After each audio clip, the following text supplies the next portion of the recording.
આજે છોટાઉદેપુર જિલ્લામાં તાલુકા પંચાયતની ચૂંટણીને લઈને પ્રમુખ અને ઉપપ્રમુખની વરણી થવાની હતી। તે દરમિયાન આમ આદમી પાર્ટી સાથે ખેલ થઈ ગયો। કદવાલ તાલુકા પંચાયત અને છોટાઉદેપુર તાલુકા પંચાયત પર બાજી પલટાઈ ગઈ। ત્યારે હવે છોટાઉદેપુરના જિલ્લા પ્રમુખ રાધિકા રાઠવાએ કોના પર આરોપ કર્યા છે, વિગતે વાત કરીએ।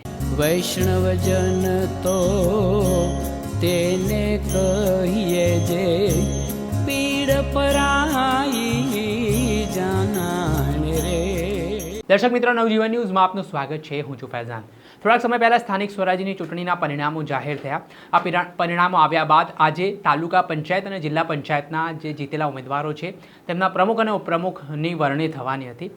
કદવાલ તાલુકા પંચાયત અને છોટાઉદેપુર તાલુકા પંચાયતમાં એવી સ્થિતિ હતી કે ભાજપ અને આમ આદમી પાર્ટી વચ્ચે ટાઈ પડી હતી।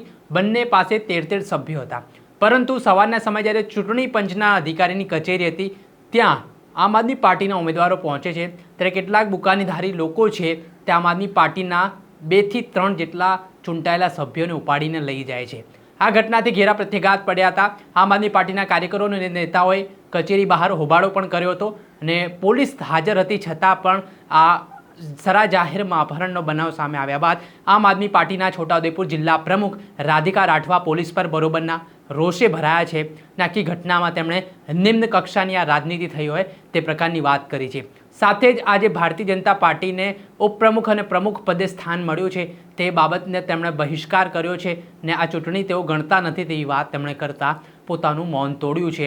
ને આજે આખો ઘટનાક્રમ કદવાલ અને છોટાઉદેપુર તાલુકા પંચાયતની ચૂંટણીમાં થયું તેને લઈને શું પ્રતિક્રિયા તેઓ આપી રહ્યા છે તે સાંભળો। આજ રોજ જે તાલુકા પંચાયતના પ્રમુખ અને ઉપપ્રમુખની જે વરણી કરવામાં આજે દિવસ હતો એમાં છોટાઉદેપુર તાલુકામાં અમારા 13 આમ આદમી પાર્ટીથી જીતેલા ઉમેદવાર હતા। આજે જે ચૂંટણી પ્રક્રિયાનું જ્યારે પ્રોસેસ સવારમાં ચાલુ થયું હતું, અમારા 13 સભ્યો અહીંયા જે ગેટ છે એના અંદર આવી ગયા હતા।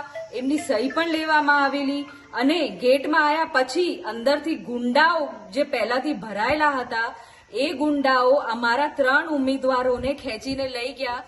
અમારી બહેનોને ખેંચી લીધું, એમને લોહી નીકળેલું છે, આ બતા અમને લોહી નીકળેલું છે, અમને જાનહાનિનું અમને જાનથી મારવાની કોશિશ કરી અને અમારા હવે આ જે કમ્પાઉન્ડમાં આ ચૂંટણી પ્રક્રિયા માટે જ્યારે અમારા ઉમેદવારો આવી ગયા હતા તો આની જવાબદારી રક્ષણ કોણ કરે? જ્યારે પોલીસ વાળા પણ અહીંયા હાજર હતા, તમામ જે ચૂંટણી પ્રક્રિયા કરનાર અધિકારીઓ હોય, એસડીએમ હોય, ટીડીઓ હોય, એ લોકો હાજર હતા, છતાં એમના આંખના નીચેથી આ જે ગુંડાઓએ કાર્યવાહી કરી છે એની જવાબદારી કોણ લેશે? અમારા સભ્યોને હાંચવાની જવાબદારી કોની છે? અગર એ લોકોની નથી તો એ લોકો હમણાં બધા રાજીનામું આપે અને આ જે ચૂંટણી પ્રક્રિયા થઈ છે એને અમે માન્ય રાખતા નથી અને આગળ અમે કાર્યવાહી ચોક્કસથી કરીશું।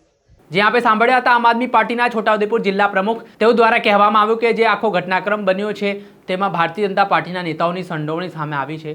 અહીંયા તાલુકા પંચાયતમાં આપ સત્તા મેળવવા જઈ રહી હતી તે દરમિયાન આમ આદમી પાર્ટીથી ડરીને પોલીસે પણ ક્યાંક ને ક્યાંક સત્તાપક્ષ સાથે રહીને મદદ કરી હોય તેવું દેખાઈ રહ્યું છે। જે મામલે આ ઘટનામાં જે જવાબદાર લોકો છે તેમની સામે ફરિયાદ પણ નોંધવામાં આવી છે। સાથે આ મામલે ધારાસભ્ય ચૈતર વસાવા સાથે પણ તેમની ચર્ચા થઈ છે। દર્શક મિત્રો, આવા જ નવા વિડીયો સાથે આપણે માહિતગાર કરતા રહીશું, પણ અપડેટો આપના સુધી પહોંચાડતા રહીશું। એટલે નવજીવન ન્યૂઝ જોતા રહો, લાઇક કરો, શેર કરો અને સબસ્ક્રાઇબ કરવાનું ભૂલતા નહીં।